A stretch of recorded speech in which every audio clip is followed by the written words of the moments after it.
আসসালামু আলাইকুম। কাছে দূরে যে যেখানেই আছেন, আশা করি সকলেই আল্লাহর রহমতে ভালো আছেন। আমিও আপনাদের দোয়ায় আলহামদুলিল্লাহ ভালো আছি। সুইট হোম অ্যান্ড নেচারে আপনাদের স্বাগত জানাচ্ছি। আজ আমি আপনাদেরকে আমার চা কফি কর্নারটি সাজানো গোছানো দেখাবো। কিভাবে আমি আমার চা কফি কর্নারটি সাজিয়েছি। দেখে নিশ্চয়ই বুঝতে পারছেন আমার প্রস্তুতি চলছে। এই যে এটি একটি সুগার পট,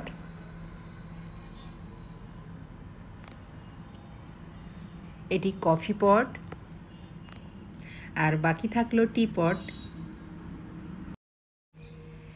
এখনই দেখব আমার চা কফি কর্নারটি সাজানো গোছানো। এই যে দেখুন তাহলে,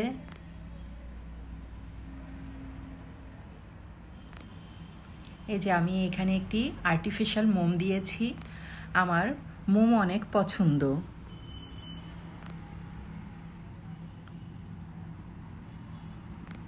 সে আর্টিফিশিয়াল হোক আর ন্যাচারাল হোক।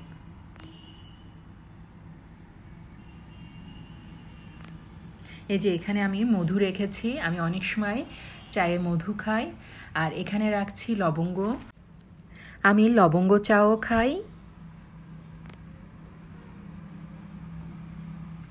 আর এই যে এখানে কালিজিরা রেখেছি। কালিজিরাও চায়ে ব্যবহার করি আমি।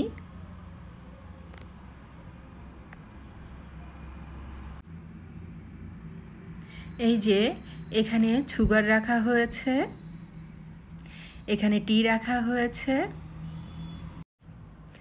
আর এই পটে কফি রাখা হয়েছে। আসলে কফির মিনি প্যাকেট রাখা হয়েছে। আর এই নীল ফুলদানিতে কিছু গাছ রেখেছি পানির মধ্যে, কারণ গাছগুলো রাখাতে আমার কফি কর্নারটি অনেক সুন্দর লাগবে।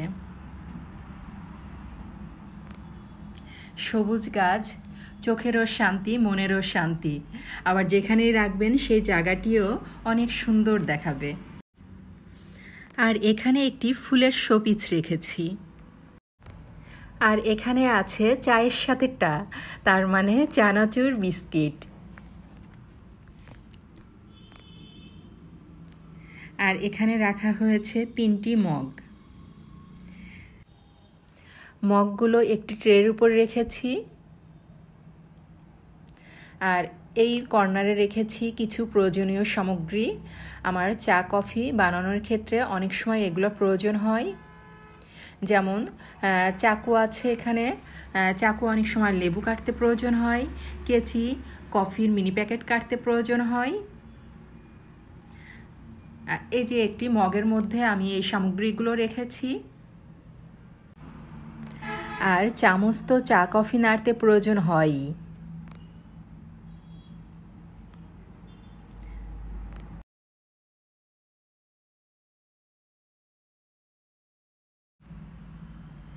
এখানে আমি যে ছবিটি লাগিয়েছি, এই ছবিটি এঁকেছে আমার তাবিব জান্টুস। তাবিব জান্টুসকে আমি বললাম, বাবু আমি একটি চা কফি কর্নার তৈরি করতে চাচ্ছি।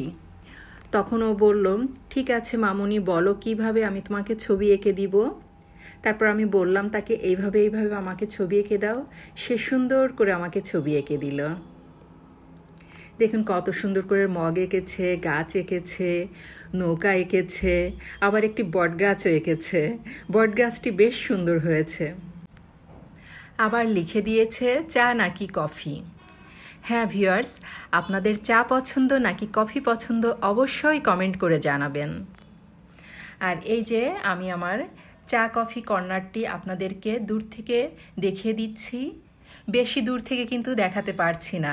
আমার রান্নাঘরটি এতই ছোট যে আমি অনেক কষ্ট করে এভাবে আপনাদেরকে দেখাচ্ছি। যা হোক, আমার চা কফি কর্নারটি সাজানো আমার কিন্তু বেশ ভালো লেগেছে। এখন আপনাদের ভালো লাগলেই সেখানেই আমার সাজানোর সার্থকতা। প্লিজ আপনাদের চা পছন্দ না কফি পছন্দ, আমার চা কফি কর্নার সাজানো গোছানো কেমন হয়েছে কমেন্ট করে জানাবেন। আর যদি আমার সাজানো গোছানো বিন্দুমাত্র ভালো লেগে থাকে তাহলে সাবস্ক্রাইব, লাইক, শেয়ার করতে ভুলবেন না। আপনাদের একটি লাইক শেয়ার আমাদের জন্য নতুন কাজের অনুপ্রেরণা। আপনারা যখনই বলেন যে আপনাদের ভালো লেগেছে তখনই আমরা নতুন করে নতুন কাজ করার অনুপ্রেরণা পাই। আজ এ পর্যন্তই।